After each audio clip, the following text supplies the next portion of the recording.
Hello, hello, welcome. Good morning, good afternoon, good evening, good night, wherever you are geographically situated on the planet Earth. So today I just really excited want to share two particular things on neuro exploration, if you like, and how amazing the knowledge now about the brain. So these two main things is belief and trauma, because these two major things are the main one that cuts us off, as I have explained many times before, that the main thing that makes up us, you as a man or woman, me, my existence in this planet and all my paraphernalia or everything. This is only the smallest part of my brain, the 40-bit data, not the 2 million bits of data, and I'm talking a second. So, and of course trauma. But let's just explore a little bit. There are many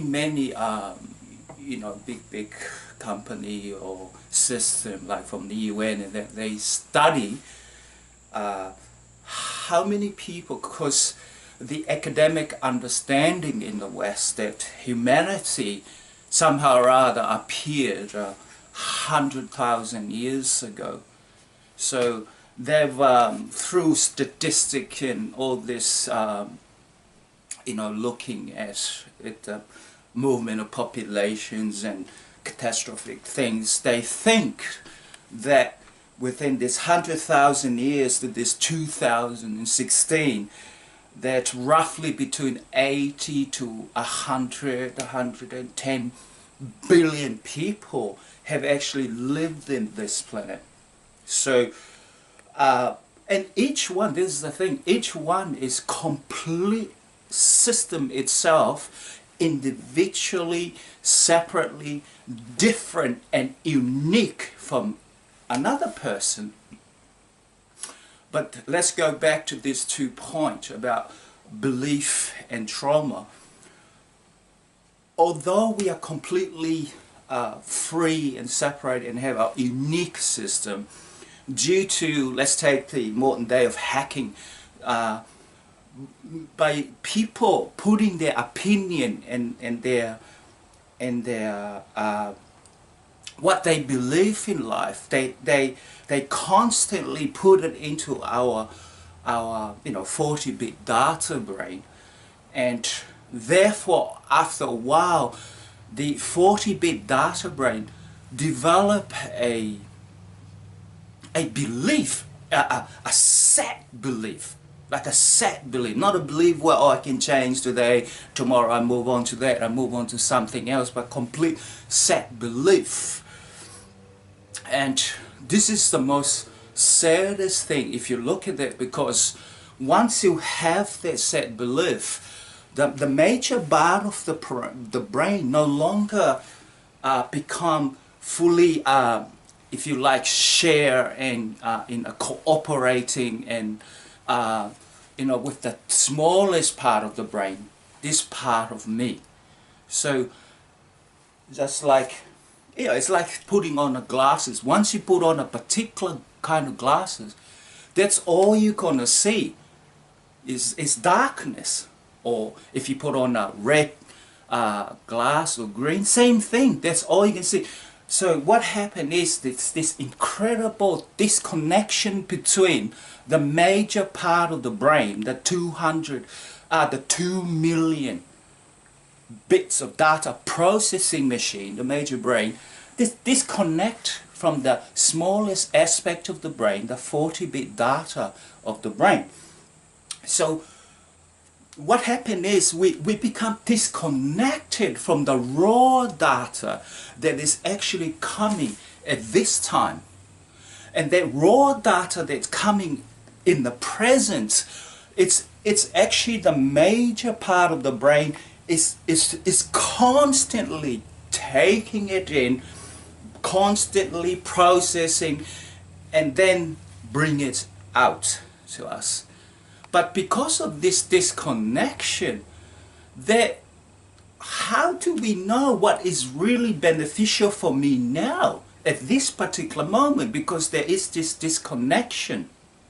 So as I said before, like, yeah, somebody hacking into your computer, and then they put a virus in the computer, and that virus becomes the main thing of the computer. So let's taking the imagination, and actually literally our brain is a computer, and therefore by others' opinion, because at the end of the day it's just the opinion of a particular person who were also corrupted or infected by virus of others. That's also what happened to them. And yes, it's really, if you look at it carefully, how for so long, how we've been disconnected. And another thing, that the idea, how we look at things, we will only dissect it, we will only do it in a way where, from that glasses, from that kind of how I've been infected. And the second thing is trauma. Trauma is, we know that after repetitive, from, like they say, roughly 600, 800 times of repetitive, things coming into you, that becomes your own reality. So trauma after trauma after trauma after trauma. This, because when you go through the experience of trauma, through science we can understand it, because your body is actually, we look at it as a body, but actually every part of your body, all the cells and they're actually like little gadget of informations. So all the trauma, the emotion, all the fear, all these are built into your mechanism, to your machine, to your body. So when you do actually have shocking trauma or something that really shook your whole being, these chemicals, these cells and molecules, they create, it's like all of a sudden a rush of creation of chemicals or little molecules and neurons, but they're not being made through happiness, through joyfulness, through gladness and fun. They've been made through fear and scared and all these things. So these neurons are being produced, and they themselves become the main civilization of your brain. They become that. So again, just like the example of the glasses, wherever you're going in life after that, you will only look at things in a very conflicting way. You look at life in a afraid, very scared of life, because same thing, you're only seeing it the way your system has been corrupted to move itself. So therefore, like I have explained many times before in other little videos, is that we've found the Holy Grail. We've found the chalice of life. We've found the, if it's the magical tool to again reconnect ourselves with the bigger part of our brain. Just imagine in the highway, you want to get into the highway, there's usually a sign, there's a ramp, there's a inlet to go into the highway. So to get back to this super machine that nature has endowed every single human being with, that potential, there is a tool, and I have showed this before. This tool is the reticular activating system. This is the Holy Grail. This is like the main magical system that is in your brain.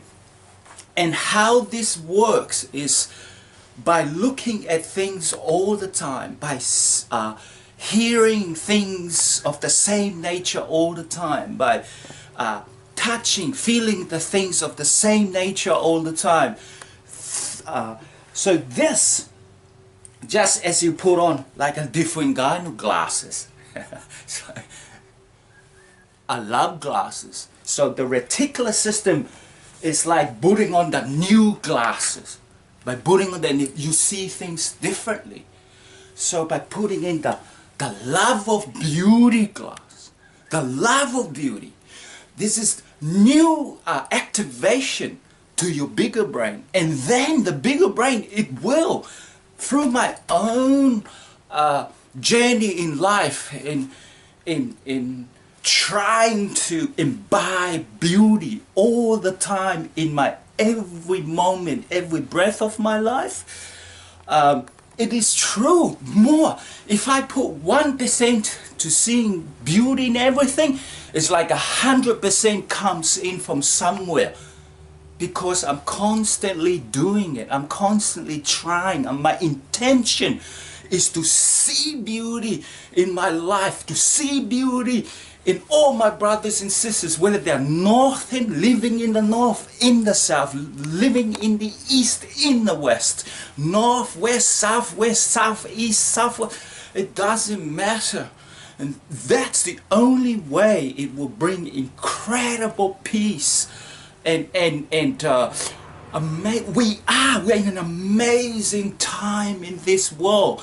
But how you must know what is the system that you have in order to create things, to create